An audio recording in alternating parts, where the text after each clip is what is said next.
Hello, everyone. I'm Joe Welu. Thanks so much for tuning in to Expert Insights, where we talk with industry leaders across modern financial services to discuss leadership and innovation. Let's get started.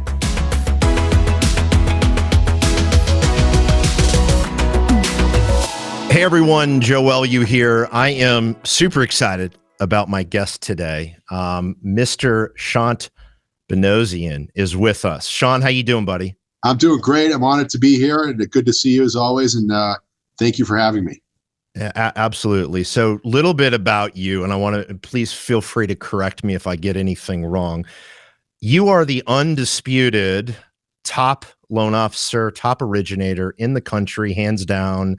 Your peak, you did over $2 billion in production. And you've consistently ran a majority purchase business and have now, for the past few years, been the number one originator in America. Do I have my stats correct? Yeah, you are. Thank you. It's pretty cool. It's something I take great pride in.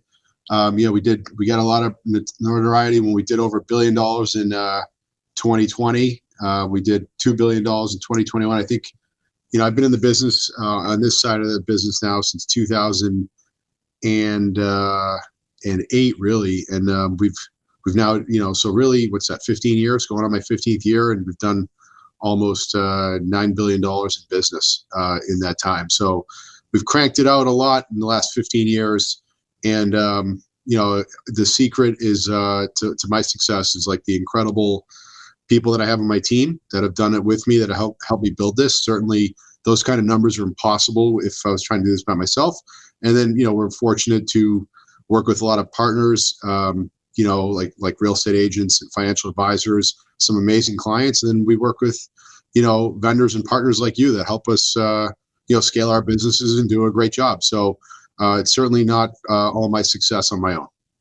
Well, you're clearly the driver, and totally agree. It does take great people and great team. Just for context, and then I want to get into your backstory. And I think one of the things that there's people misperceive a lot of times that people that operate at your level of success, right? And they're not just necessarily great humans. And you've always struck me, and I've gotten to know you over the last 5 years. Not only are you ridiculously successful, but you're also just a really good human, and you do a lot for your family. You do a lot for your community. And I want to weave part of that in. I want you to tell us kind of the backstory, but just to give a little bit of context, that kind of volume, a lot of people would assume that you have a team of 200 people that are doing all of that volume. Give us some context into how big the team is that supports it. And one of the things that always impressed me is the amount of customers that you still personally touch when you're doing that kind of volume. So maybe just start out there and give us a little bit of grounding on context. Yeah. So the team today, we're hovering, between I'd say about 25 to 28 people at this point. Certainly it was a little bit bigger than that a few years ago at the height of 2021 refis, just like everybody else in our industry. We've got to, right size ourselves in the new environment. What I was after as we were building it from day one, when we went from 1 employee to 2 to 3 to 5 to 30, right, is it's always about streamlining the process, creating a really great client experience. Like, my goal ultimately always is to make sure that every interaction the client has, whether it's proactive or reactive, is they're talking to the right person, they're getting the right information. It's quick, it's concise, it's accurate, it's reliable. But I think a lot of loan officers wear a badge of honor of they have to do everything. They want to be a control freak. The only thing that you're doing at that point is you're just limiting the scope of how much you can grow, and ultimately who the client is going to be speaking to, that's going to be getting the information they need. And so I've always tried to work on the things. I found that when you're building a business, and I'm sure you probably agree, every single person has their strengths, their superpowers, their weaknesses, things they love, things they don't like. And so I just try to focus and work on the things that I'm really good at and that I really enjoy to do. And then I try to find out what the things are that I don't like and that I'm not good at. And I try to hire people that love that stuff and are really great at it. So my experience to internally and externally is very well rounded, because then everybody's getting what they need. And so it's helped me scale my business, and it's helped me deliver a better client experience. We're a big user of Net Promoter, and our Net Promoter has always been one of the highest in the company, even at the volume scale, as we've grown and grown and grown. And like, that doesn't lie, right? Like, there's no, like, it's very transparent. And so we're always kind of looking at it every single week. We dial into how fast we're closing loans, our response time, our Net Promoter score, your communication, by the way.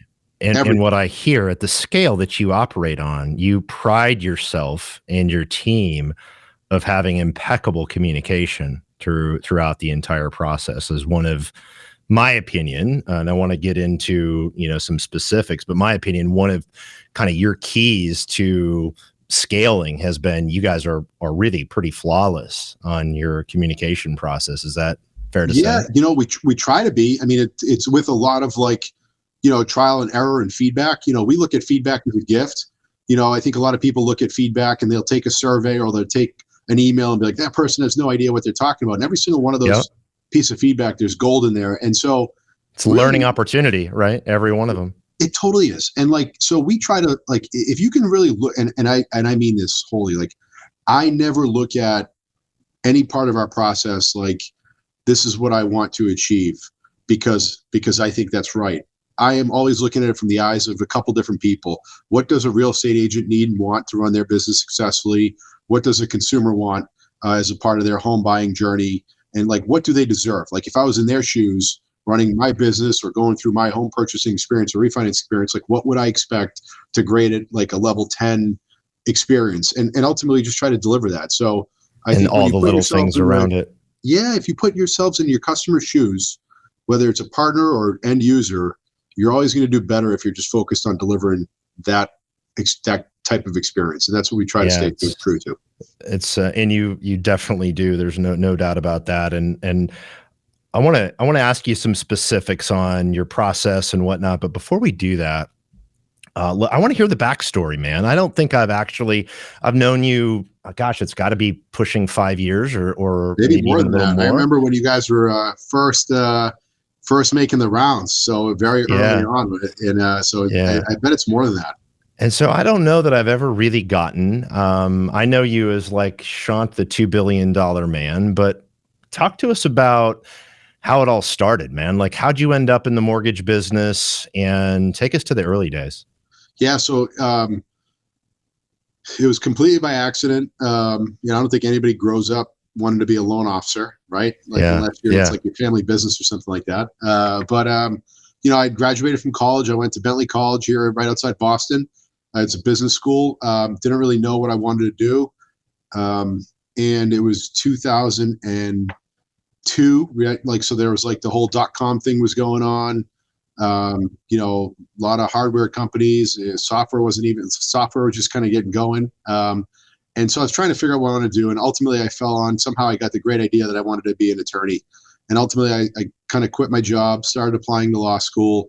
And during that time, as I was kind of finalizing where I was going to go and everything, ultimately I ran into a friend of mine that just literally of all places at the gym. And he was just telling me, hey, got into this business, in the mortgage business. Obviously back in 2002, 2003, things were really hot in that world. And he was just telling me how much he enjoyed it. And so in my mind, I came up with the solution that sounded like I could be a loan officer by day, do 2-3 loans a month, and then pay for law school at night and kind of have a perfect world. Yeah. And it just worked. And ultimately I ended up kind of researching the business, getting hired by a small mortgage company that's no longer around, Champion Mortgage. It was a New Jersey based company, kind of up and down the East Coast. And I ended up working for them. I deferred the whole law school thing because I kind of fell in love, admittedly, with the business right away. And that was a great place because they taught me all about establishing your value on the phone, how to work leads, how to organize your day, all that kind of stuff. And really just learn to be really good on the phones. And ultimately, fast forward from 2003 to 2007, the world changed dramatically in the mortgage business. And I was one of the last employees ever of what was then Champion Mortgage. It had been acquired at that point by NationStar of all places. And so And so the mortgage business at that point was kind of like it was in flux. Like I didn't even know. Like it was a disaster, right? yeah, I like mean, I didn't have a job literally overnight. Like yeah, they closed our whole world down, and so I had to make a decision as to whether I was going to stay in the mortgage business or go find something else to do. Like all my friends were in software sales, all that kind of stuff, and ultimately, like I really did enjoy the mortgage business, and I had some friends that were still doing it. So I convinced the company out of Jersey, of all places, and that I had some friends at. It's a small regional mortgage player called Superior Mortgage to let me open up their first branch in Massachusetts. And the cool part of that story is they said, "We'll consider it, but you have to, you have to learn the business first." Because, like, coming from like a subprime mortgage company to like a retail lender that was offering Fannie Mae, Freddie Mac, FHA in the middle of 2007, 2008, different animal. when everybody's trying to survive, was different. So, like, I literally used to have to drive from Boston to New Jersey every Monday. I'd stay in a hotel there till Fridays. We did that for like 5 months until they were like, "Okay, we trust you. We finally feel like you guys have an idea of what you're doing. We'll let you open up your branch in Massachusetts." And 4 or 5 months later, we opened up the first branch in Massachusetts of Superior, and we had success. We grinded it out. It was 2008, 2009, 2010. We were just trying to survive, but that time now was a huge gift because I really learned how to hustle. I learned how to grow a brand and a network. I learned how to show up big time for my real estate agent partners at the time and my clients, because it was similar to feeling now. It was like there was a lot of uncertainty. The housing Totally market wasn't like uncertain. something that like everybody was looking to dive into at the time. It was like everybody was coming off like what had happened. There was short sales foreclosures. Oh my gosh, foreclosures and short sales. I think back to that time, and I was in real estate at that time, and I mean, it was like disaster city, right? And so, take us into like, so you transition in 2007, 8. You're starting essentially learning it, the business ground up again, because subprime really the subprime space was a different animal. Like, where do you even start?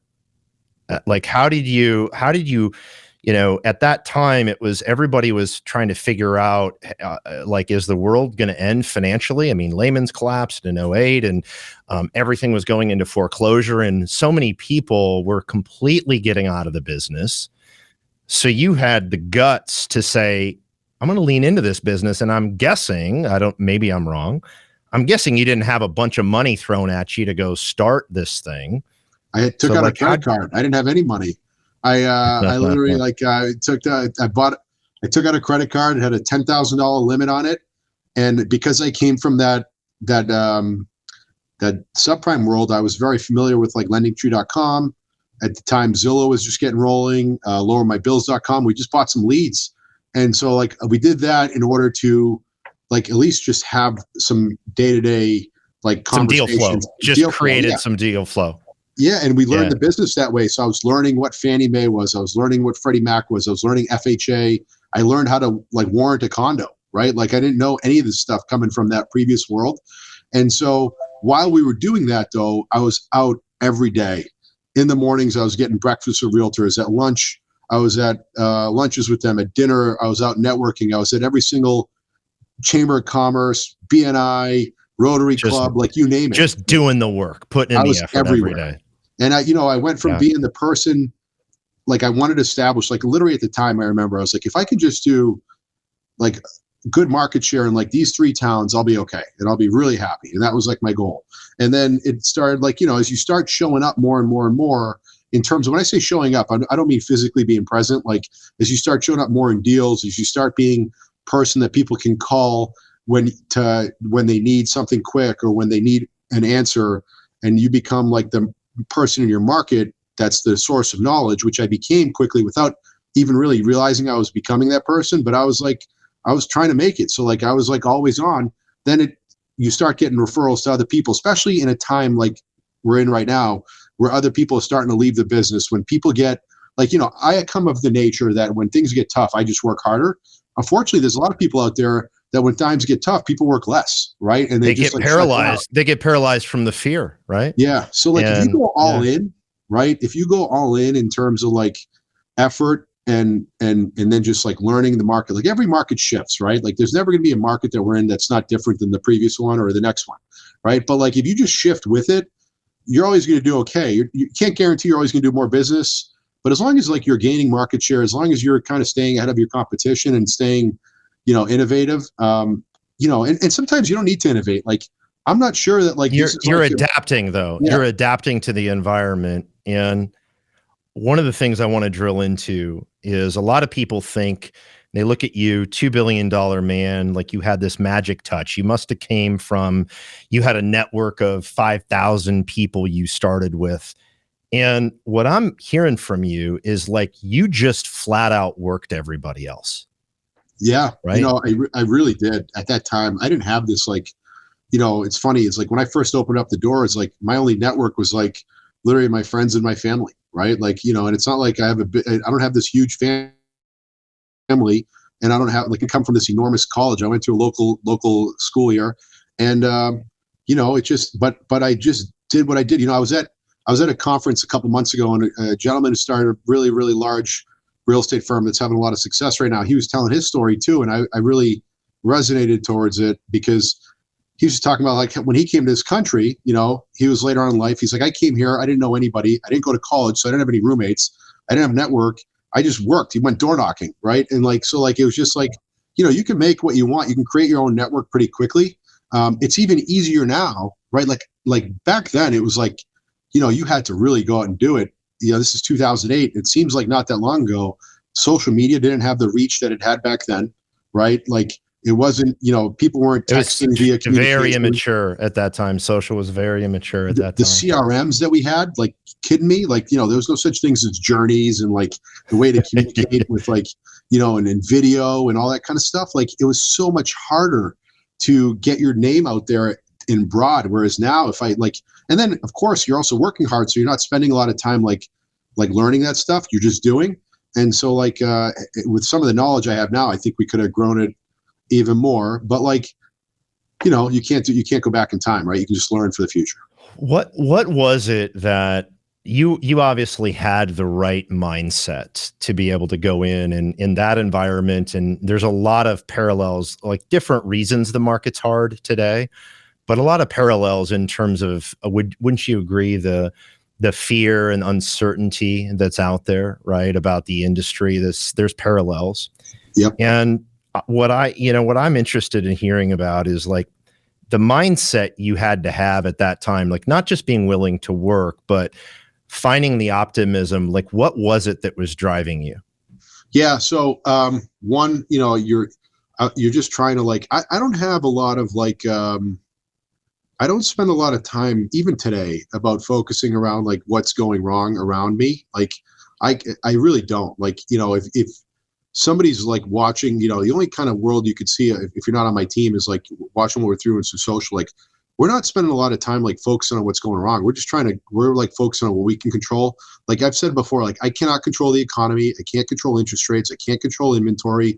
I can't control, what's going on with all the banks, right? Like I can't control any of that stuff. All I can focus on is like what I can control, my controllables, and that's my effort, my activity, and my actions. And so I just try to like really make sure we have that dialed in. And like right now, like I'm doing the same things that I was doing back then. And it's like, I'm just focused on one in my market. I want to be the efficiency and certainty person and speed, right? Like I feel like that matters in this market. I want to be the news. I want to pierce through all that noise. I just want to be the news for all things real estate and mortgage in my markets. You're educating the market. You're Yeah. controlling the narrative into the audiences that you serve. Is that correct way to say that? 100%. Education attracts.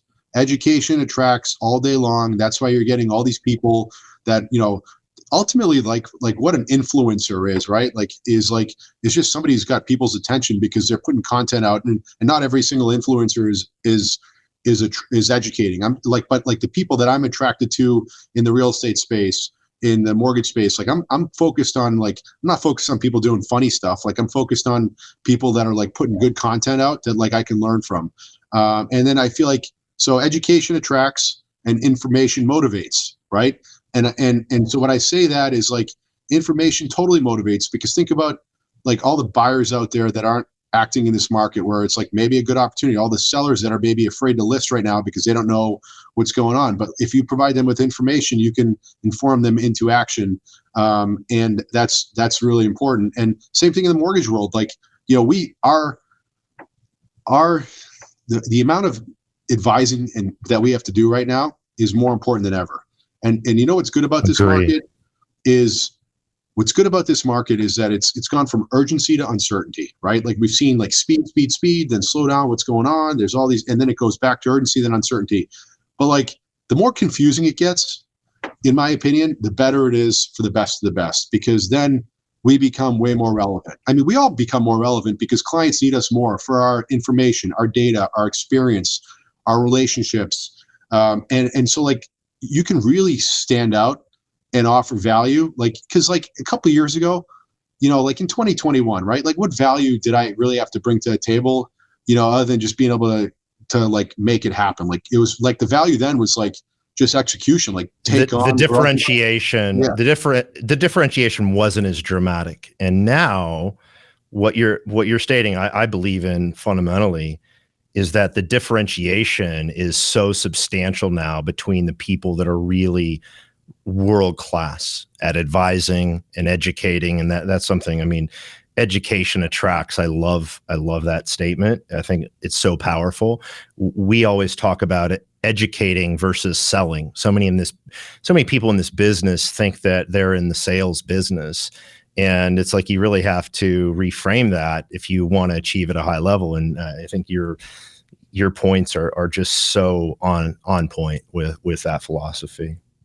Yeah. And thank you. I mean, it's, and I enjoy it, frankly. Like it's, I just like, for me, and it's like, it becomes a major, you got to devote time to like learning and self-educating and invest in yourself and making sure you're like constantly getting better, staying relevant, have the energy to do it. Right. There's a lot that goes into it, but like, to me, it's a lot more fun doing it this way than, doing like the old school, like, here's my loan programs, here's my rates. Like, like there's not enough of that you could do that would grow your business at scale.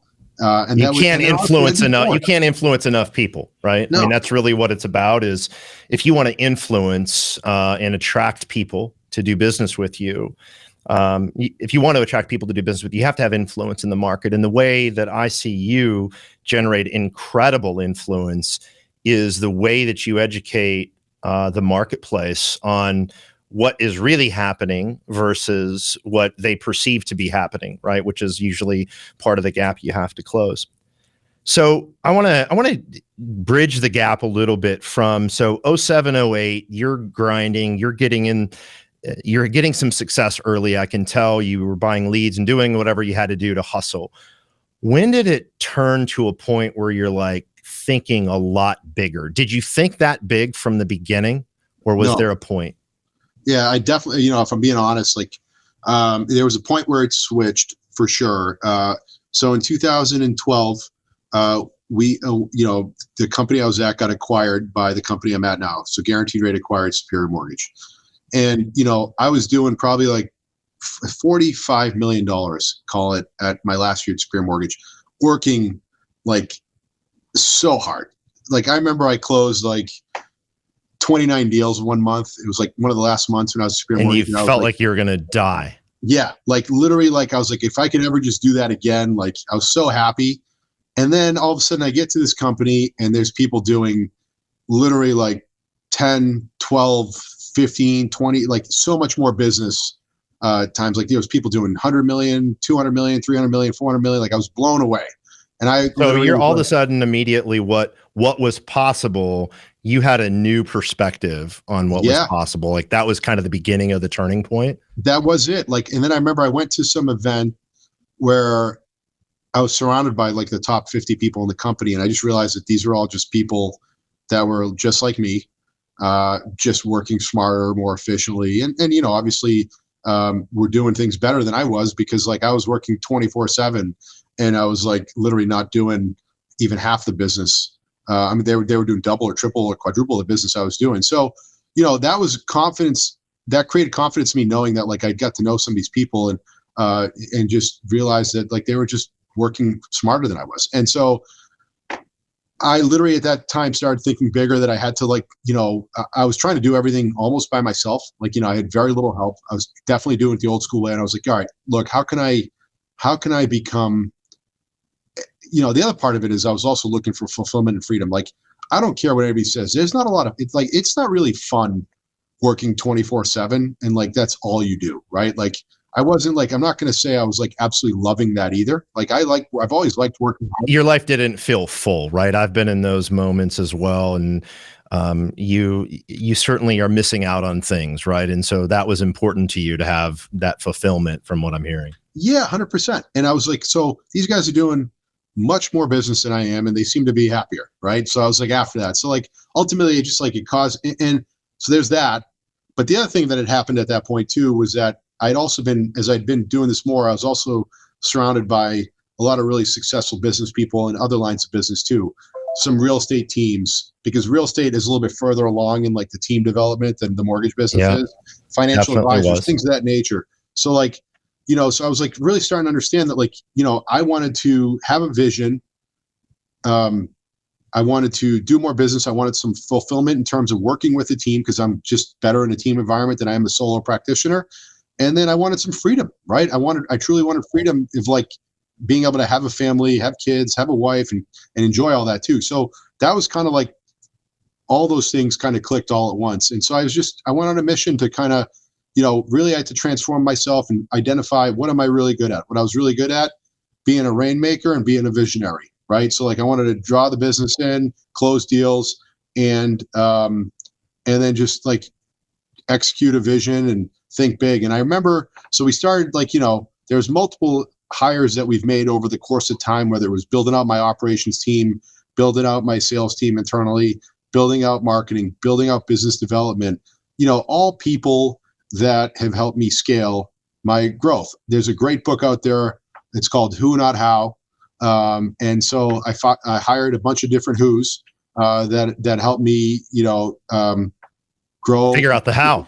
Yeah, figure out the how, right? Like, and so, I didn't know that book at the time. I wish it would have saved me a lot of time and energy. I wish you could have sent that to me about 10 years ago, by the way. Yeah, It would have same here. saved me a lot of pain, buddy. But keep Same going. here. Man. But I just, slowly started, one of the challenges I had, admittedly, is because I grew my business and I was really in the business in 2007 and 2008.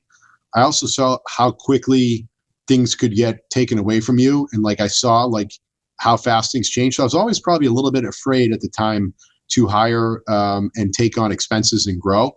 And that probably held me back a little bit. But at the time, we did it and we grew and we ended up growing faster than anybody throughout that time. And there was a learning in that, in the sense that like, what I learned going through 2008, like if you look back at like the top 5 mortgage companies in 2007, 2008, each one of those years, and I don't even know who they were, right? But I guarantee you it's not the same that are the top 5 the last 5 years, 6 years, 7 years. But some of all those companies that were on the up and up and showed up for their customers, showed up for their staff, did things the right way and went all in during that time, are now the top 10 mortgage companies that are around.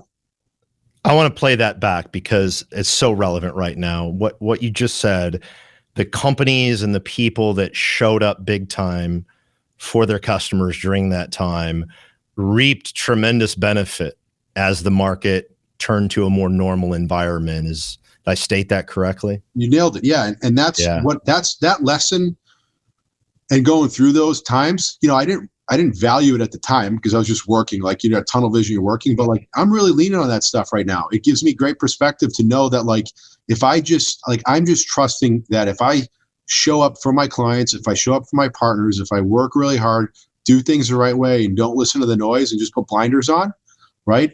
Like on the other side of this thing, this is going to be a thing that 10X's our business in the future, right? What's on the other side of it, right? There's tremendous growth on the other side, like home ownership in America. It's not going anywhere. No. There's going to be millions of deals done every year. There's going to be trillions of dollars of loans.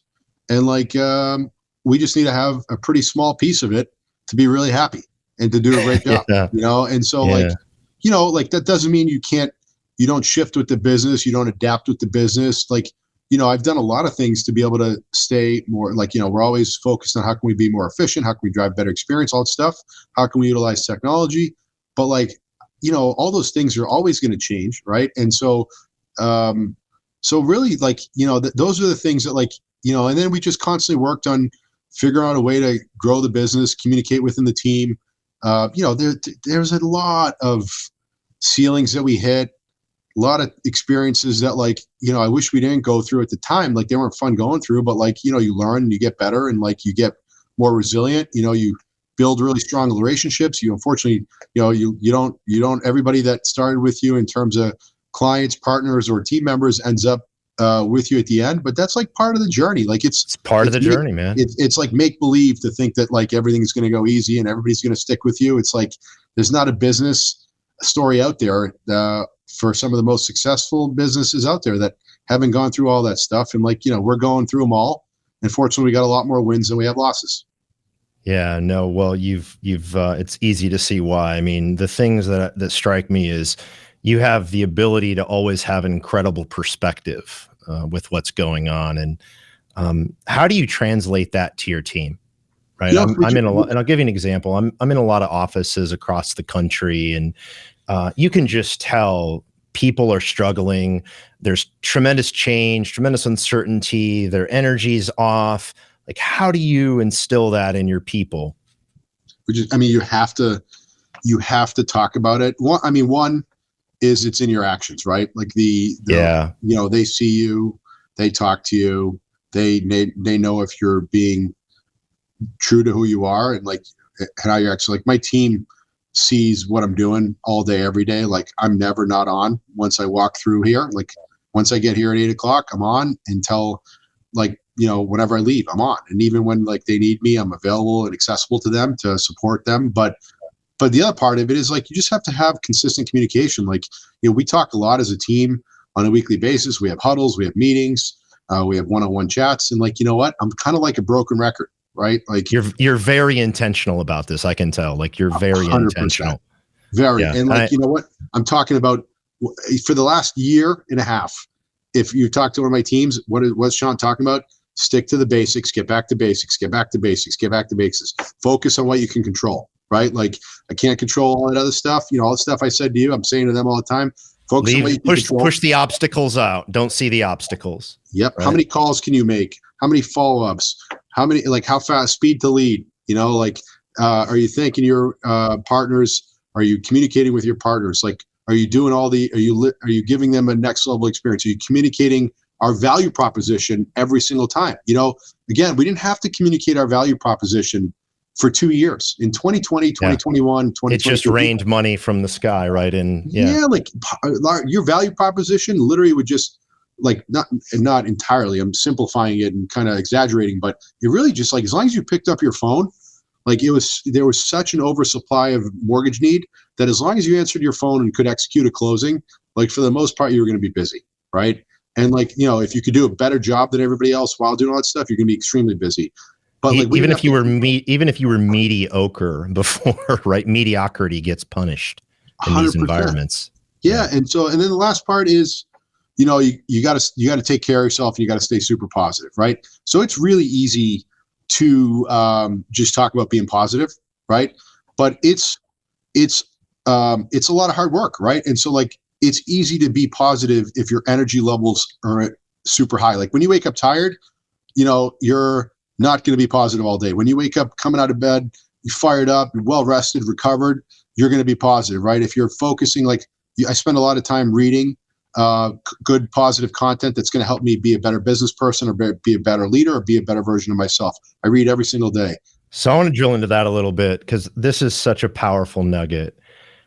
What I'm hearing from you is something I believe in as well. You have your daily habits are intentional around doing what you need to do to be in the right headspace, the right mindset, physically, mentally. You mentioned one of them, daily habits, rituals, some people call them, but you read positive or consume positive content, which I think is amazing. That's key for you, right? Just getting in the right headspace. 100%. And what happens is like, as you're reading consistently, like literally every single day. And then when I'm in my car, I'm listening to like podcasts. Like I'm big into listening to like what successful people are doing. So like I'm trying to listen to people that are like motivating or, you know, have success stories, right? What happens if you do that? One, it changes the internal dialogue in your head. Two, it slows everything down when stuff's going wrong and allows you to how to kind of fix it on the fly. It like puts everything almost into slow motion. And three, it always shows up like when you're having a conversation or when you're in a meeting, like it allows you to kind of have the right perspective or always find the right words to lean on or give the right advice. So you're just like giving yourself fuel for like it's amazing how like I'll read something that morning and then like that, like 2 hours later, I'm like applying it to a just comes, conversation. it comes to you. You don't think you're retaining it, but Yeah. it's there in your subconscious. Yeah, you just handle stuff better. And so, I mean, in general, like the more positive people, and I'm talking like true positivity. I'm not talking like the fake positivity. I'm talking like just in general, people that have better perspective on life tend to do better. So, but like that's not like it's again. That's why I say it's easy to say, but like it takes like you have to. I read daily. I have for years, right? I'm like just taking in information all the time. I meditate every single day. Honestly, that was something I picked up about 4 years ago. First thing I do every single morning, I have the headspace. So I've wanted to try it. People tell me it works. You're telling me it works, and I trust 100%. you. How long do you meditate for? 10 to 15 minutes every single day. Are you using an app or just doing it on your own? I use the Headspace app. Headspace. Yeah, you know what? I'll tell you what. I read this book. It's funny. I read by Tim Ferriss. He came out with two great books. One was called Tools of Titans. The other one was called Tribe of Mentors. And they're like each one's like 500-600 chapters, but they're all like 2 or 3 minute, 2 or 3 pages, and it's like some of the most successful people in their fields in the world. And like I felt like 70% of them were like, what are like one of their topics or habits was like meditating. And I'm like, well, like clearly I'm missing out on something here if like all these other people are doing it. Like I had all these preconceived notions about like what it was all about, and like it was like this earthy, crunchy, like but it's honestly been great for me. To me, it's just like it's something I look forward to every single day. It just centers me, and it also same thing. It slows down the thoughts in your head, slows down everything, and just like it's almost like a weightlifting for your brain is the easiest way I would say. Just like you have to lift weights to stay strong. Like I believe that like meditation does that for your head. And certainly I have a lot to learn, right? Like I'm not I don't have any certificates or anything like that. I'm just knocking out the Headspace app, but it's something that at this point I crave and I'm non-negotiable on. Like I always find time for it every single day. Yeah, man, that's and you have so much humility, right? That's what strikes me as we get into what's made you successful, like the humility that you have, and it's so authentic. And has that always been something is that just how you've been wound, just so humble? Yeah, look, I mean, all this, I try to stay humble because like, it's just kind of who I am. It's, how I was raised. I don't feel like just because you have success means you should be, like it should change you. Like if any, I mean, obviously it's an amazing thing, but in terms of like how you, act towards other people, certainly we all have an ego, right? I have one, right? But you just try to like, you just try to stay true to who you want to be, who you want your kids to know you as, and like your friends and all that kind of stuff. But yeah, I don't know. I've always been pretty like I always kind of feel like I'm just trying to like I'm not so much. I honestly, and again, part of it is like the whole blinders thing. If we're being real, like I don't really get too hung up. Like I don't really worry about too much of what I've already accomplished. Like it's probably something I could work on a little bit in terms of like enjoying it a little bit more. I'm kind of always like focused on like you're looking forward where I'm going. So what's next, man? What's your vision as you look out the next 3 to 5 years? You've done more than any originator ever, and you're working arguably probably as hard. I mean, you're out in the market every single day. You're doing events, you're educating your customer base, your realtor partners, all of you're like taking action every single day. So you're obviously not slowing down. Like, what's the next part of the vision? Yeah. So, This isn't just like me saying it, because I got asked this question the other day. We as all the rankings started coming out, we did some interviews and all that kind of stuff, and somebody asked me like, "Hey, where are you going to be in 5 years?" And I was like, "No BS. This is one of those years. Last year was an extremely difficult year. This year is going to be an extremely difficult year in the housing market, right? Because I'm just focused on like the next 12 to 18 months, right? Like I kind of I kind of made a deal with myself that like I don't really care where I'm going to be in 5 years or 10 years. I know that like, and I want to explain, like, obviously I care, right? But like, I know I'll be where I need to be and want to be if I just nail the next 12 to 18 months. Like, I feel like it's one of this next year and a half is going to be transformational for the people that show up and nail it.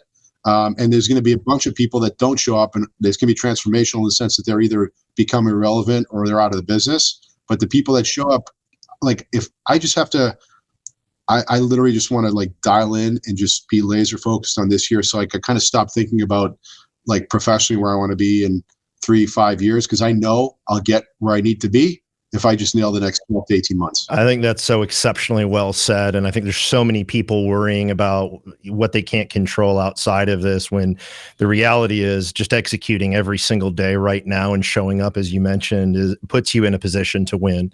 And it's super clear, right? And we both see this. The people that don't have that right mindset, they're really struggling right now. And so it's clear to see why you guys are still doing exceptionally well, even in this environment, from just your thought process. Man, thank you so much for sharing so many awesome nuggets. And as you can appreciate, I think there's a lot of people out there right now that are trying to think to themselves, hey, what do I need to do, right? And your perspective is incredible. Parting thoughts, advice to somebody that's really struggling to navigate this environment. What would be your couple pieces of advice? Yeah, I think, you got to look back at, most of the people that have been in this business have already kind of done it before, in the sense that you've already created something from nothing, right? So like you already have the answers to the test in terms of like what you had built, and obviously the challenges that we're going through right now. So like go back to like how you did it and just replicate it all over again with the knowledge, the experience that you have, and the relationships that you have now, right? Like, so like back then we all had zero and we built these incredible businesses. Now, and you didn't have the technology, you didn't have the automation, you didn't have the data, you didn't have any of it. You didn't have any of that. You didn't have all the self-knowledge of everything. You didn't have any relationships, right? Like nobody just woke up with like this natural network. Like we have so much. So it's like, but you have to be willing to get down and dirty again and do some of the stuff that as you get older in your career, right, and further along in your business, that maybe some people are unwilling to do. Like I'm willing to do all the stuff that I did day one. Whatever it takes. Be willing to do whatever it takes. And then just like be intentional, right? Like, it's the business doesn't just happen. Like, like in terms of like, if I just worked really hard, would I do more business than not working really hard? Sure.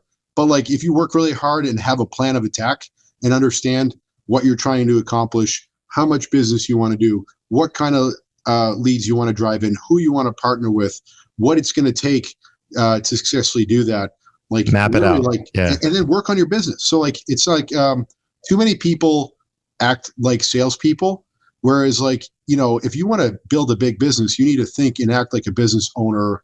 You can't just think like when I hear the word loan officer, like I think salesperson. When you think transactional, like, you think, and that's what differentiates you so much, is you never fall into that category. Absolutely not. Like I love working on the business, but you have to have a plan and you have to match it up with really hard work, and you have to have great perspective. But like, so it's but you've already done it, I guess, is the parting message. Like you've already successfully done it, so you have to replicate it, but you can replicate it with all the stuff that you have now that you've learned, whether it's technology, relationships, experience, knowledge, money, all that kind of stuff.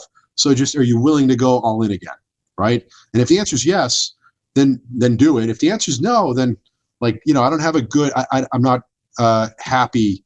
I don't see like a happy future, because like this is gonna be like a difficult 12 to 18 months, but it's gonna create a massive massive opportunity. Like I can tell you, there's some person that's entering the first year in their business right now, right? That's going to be a superstar in 5 years, right? Guaranteed. There's a bunch of people that are entering for their first year that don't have any baggage, and they're just forward thinking, blinders on. Yeah, they don't know any different.